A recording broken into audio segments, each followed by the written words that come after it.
Hello everyone.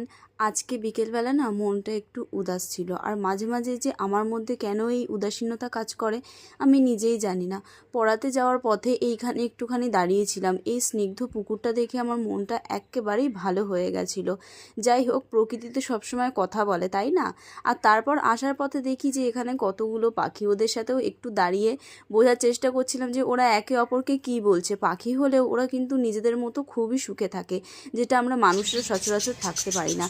আর দেখো কি সুন্দর হাঁড়িগুলো রং করা, সেগুলোই তোমাদের সাথে একটু শেয়ার করে নিলাম।